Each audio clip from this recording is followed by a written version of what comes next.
Hey and welcome to the Daily Manchester United News Show. Let's begin with our daily news. Manchester United now trying to force out undesirable before deadline day. Manchester United are doing everything possible to move on Harry Maguire before the summer transfer window slams shut on Friday night. According to a report from Foot Mercato, in a piece titled "The Long List of Undesirables," Manchester United do not count on Maguire and want him gone before deadline day. The problem for the Red Devils is where on earth he will go. West Ham have already given up on signing the 30-year-old due to this excessive payoff demands from Man United. Maybe a move abroad will be the best option for him. It has reached a point now where Man United will have to accept a massive loss on him, and I mean probably closer to £60 million, if they are to get rid of him. Foot Mercato reckoned that the 57-capped England international's days at Old Trafford are numbered.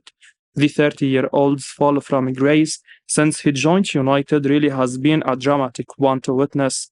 Signed for £80 million from Leicester 4 years ago, the pressure was piled onto Maguire immediately. Maybe he just couldn't handle that pressure. However, I think the real reason for his struggles with United is because he has real problems when playing in a defense that operates with a high line. What with his lack of pace, for the 30-year-old to flourish, he needs to play as part of a deep-lying back line like he did with Leicester before he joined United. Manchester United was clearly just a bad fit for Harry Maguire, and the sooner that he leaves, the better for both him and the club. Manchester United centre-back Raphael Varane could be out for 6 weeks. Manchester United could be without France international centre-back Raphael Varane for up to 6 weeks due to an injury he sustained against Nottingham Forest, according to Sky Sports journalist Solhekol. The 30-year-old was withdrawn during the half-time break after some complaints on Saturday, and while the Old Trafford club are yet to confirm whether the knock is serious, Sky Sports have shared worrying news. Man United manager Ten Hag suggested after the game that Varane was taken off as a precautionary measure, but it appears the injury could be serious. The Red Devils are already without Luke Shaw, with the England international left-back set to spend extended time on the sidelines due to a muscle injury. Tyrell Malacia is also yet to return to full fitness, having missed most of the preseason due to injury, and Man United have been forced to go after another left-back and have tabled a loan offer for Chelsea defender Marco Correa. They face Arsenal on Sunday at Emirates Stadium in their last game before the international break and will be without Varane for the trip south. Ten Hag will likely pair Victor Lindelof with Lisandro Martinez in central defense, with Harry Maguire and Johnny Evans likely to be included in the matchday squad as cover. Varane is the spine of the Man United defense, and he could also miss the Premier League games against Brighton and Hove Albion, Burnley, Crystal Palace and Brentford if he spends up to 6 weeks out of action. Ten Hag will hope the Frenchman returns sooner rather than later and will be keen for all his players to return from international duty without any injuries. Andre Onana could miss 7 games for Man United in January and February due to AFCON duty. Manchester United goalkeeper Andre Onana could miss 7 games in January and February if Cameroon qualify for the African Cup of Nations. The 27-year-old joined the Red Devils from Inter Milan earlier in the summer, and he has already started the first 3 games of the season, keeping 1 clean sheet. Onana will continue between the sticks against Arsenal on Sunday, but he will then report for international duty after returning to the Cameroon squad. The shot-stopper announced his retirement from the national side after a fallout with manager Song at the World Cup. He was sent home after one group game. However, the duo have now sorted out their issues, and Onana is back in the squad for the final AFCON qualifier against Burundi in Garoua on September 12. Cameroon and Burundi are locked on 4 points apiece in their group, but the former are second in the table on the head-to-head. The West African Giants need a win or a draw with 4 or more goals scored against Burundi to qualify for the tournament proper. They should be favourites to progress with home advantage. This could have a direct impact on United next year, as the AFCON is scheduled between January 11 and February 13. If Cameroon qualify and go all the way to the final, Onana will miss the league games against Tottenham Hotspur, Wolverhampton Wanderers, West Ham United, and Aston Villa. The FA Cup third-round tie between January 5 and 7 could be Onana's final outing before AFCON duty. If United remain active in all competitions, he could also miss the first and second legs of the Carabao Cup semi-final, as well as the fourth round of the FA Cup. Hence, United could be without their £47 million signing for 7 fixtures. Altay Bayender, who is set to join the club, could have a busy period between the sticks for United. Denmark manager drops big hint on Rasmus Hojlund could face Arsenal on Sunday. Denmark manager Kasper has dropped a huge hint that Rasmus Hojlund could make his Man United debut against Arsenal in the Premier League on Sunday. The 20-year-old joined the Red Devils from Atalanta earlier this month, but he has yet to make an appearance for the club, having picked up a back problem in a pre-season. United head coach Erik Ten Hag hinted last week that Hojlund could be available for the trip to North London, and Kasper anticipates him to be ready for the Gunners clash. He told Bold.dk, "I have been in Manchester to watch Rasmus train, and he is in full gear, so he will probably be in the squad for the weekend. There is of course a caveat, and he must show that he is ready this week." In a separate interview with TV2 Sport, the Danish manager revealed that he has been in Manchester and has some clear agreements over the playing time for the young striker. He explained, "I have been in Manchester and have some clear agreements with the club. He should preferably get some minutes so that we can see that he is there. He lacks game time, that's clear, but he is going to play a role, so we'll have to see what he can do." United started the campaign with Marcus Rashford up front, but he was ineffective against Wolverhampton Wanderers as well as Tottenham Hotspur. Anthony Martial got the nod to lead the line against Nottingham Forest, but the Frenchman was likewise disappointing and was substituted after the hour mark. Hojlund is anticipated to make the squad for Sunday, but we believe either Rashford or Jadon Sancho could play up front. The Dane could make his debut off the bench. The youngster, valued at £39 million by Transfer Market, has immense potential. He has been terrific for Denmark in the Euro 2024 qualifiers, with 6 goals from just 4 appearances. He has not yet to find the same consistency at club level, but should only improve under Ten Hag's tutelage. He could have a key role to play at the weekend. Aaron Wan-Bissaka reveals the crucial role played by Erik Ten Hag in his improvement. Manchester United defender Aaron Wan-Bissaka has credited his manager Erik Ten Hag for aiding in his development and helping him improve as a player. During the first half of last season before the World Cup, Diogo Dalot was the undisputed starter at right back, a situation so Wan-Bissaka only managed 4 minutes in the Premier League. However, Dalot's injury after the Qatar tournament handed Wan-Bissaka the chance to fight his way back into the team, and he has never looked back since.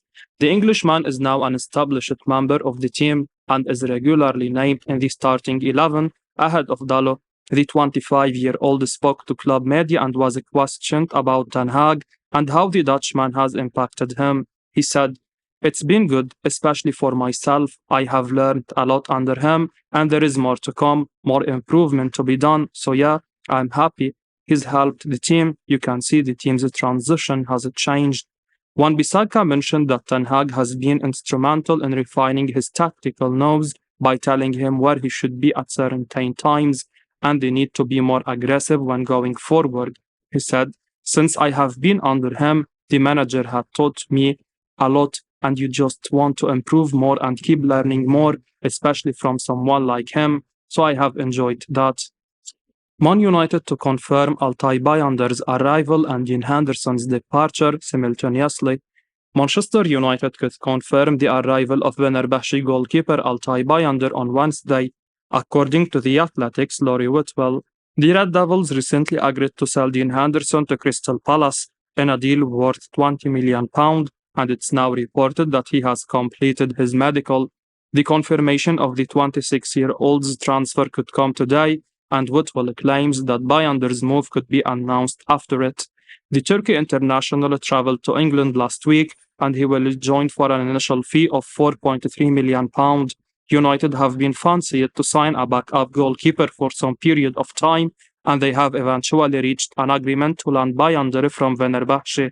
The 25-year-old comes with vast experience in the Super League. He is a modern goalkeeper who has the ability to make high claims and can make clearances outside his box. Distribution-wise, he has averaged around 69%, but has impressed with his accurate long balls. Bayander is likely to feature in the Carabao Cup and FA Cup for United, but could get game time in the Premier League in January and February in Andre Onana's absence. Onana has returned to Cameroon duty for the final African Cup of Nations qualifier next month. Bayander, who could take the number 1 jersey, could be required to start in 4 league games. The Turkish star is likely to make the squad to face Arsenal on Sunday. Man United want to sign Sofyan Amrabat, but Fiorentina firm on their transfer demands. Manchester United remain interested in signing Fiorentina midfielder Sofyan Amrabat before the transfer window closes, according to Corriere dello Sport. The Red Devils have been linked with the Morocco international for the past 2 months, and Fabrizio Romano recently said that the midfielder is waiting for an approach. United are yet to make any formal bid to the Serie A outfit, but Corriere dello Sport clarify that La Viola have no plans of lowering their demands for their prized asset. The Red Devils want to sign the 27-year-old, but Fiorentina won't accept less than €30 million, including bonuses. In case of a loan deal, they want a mandatory buy clause for the same fee. Fiorentina have not closed the door on keeping Amrabat this season. He has been training separately, but would be happy to reintegrate him if he gives proof of his professionalism. United have had a mixed start to the Premier League season. They have won 2 of their opening 3 games, but the midfield performances have been far from convincing. Casemiro has not been at his best from the center of the park. He stepped up with a goal against Nottingham Forest, but lost possession on 17 separate occasions. In our view, the Brazilian needs more cover alongside him. A player like Amrabat would be ideal. He had a super passing accuracy of more than 90% in Serie A last term. The Moroccan also impressed with his ball control, recoveries as well as his work rate. He has the ability to make clever tactical fouls and rarely loses possession in his half. He would be a perfect deputy for Casemiro and could also play alongside him. The price is on the lower side, but United can't afford to pay without another midfield exit. We believe the club will take up the second option of signing him on loan. They could propose an obligation to buy him based on a certain number of appearances this season. Amrabat has already agreed personal terms in principle with United. Chelsea demands £7 million loan fee as Manchester United offer £2 million. Man United want to sign a left-back urgently after injuries to Luke Shaw and Tyrell Malacia. However, they might get priced out of their priority target for the position, Marco Correa of Chelsea. The Athletic's Laurie Whitwell reports that the London club want a loan fee of £7 million to entertain the idea of letting the Spaniard leave. It's far more than what United have reportedly offered. The Evening Standard reports that United have offered £2 million for Cucurella's loan, with no mention yet of the arrangement to cover his wages. Consequently, while the 2 clubs remain in talks, United are touching base with alternate options like Nicolas Tagliafico of Olympique Lyon. Chelsea bought Cucurella from Brighton just a year ago for £62 million. The fullback had a nightmare first season as coaching changes, a barrage of new signings, and system tweaks left him as a shell of the player who thrilled the Premier League with the Siglas. Currently, he is effectively the third choice option at the club, with Ben Chilwell and Ian Masterson ahead of him in the pecking order. Therefore, United could be forgiven for thinking that Chelsea's asking price for him exorbitant. The club reportedly believes that Cucurella is perfect for Ten Hag's system, however, which is leading to negotiations continuing. The People's Person recently opined that having a transfer strategy completely dictated by Ten Hag will backfire in the long run. United have already paid £55 million, rising to £60 million for Mason Mount. and a £7 million loan fee for Cucurella will be similarly expensive. With just 2 days left in the transfer window, a gap in the valuation could force United to look for other targets if Chelsea don't come down from their initial asking price. I will be uploading daily Manchester United news, so keep your eyes on the channel and don't forget to like and subscribe. I appreciate your support. Peace out.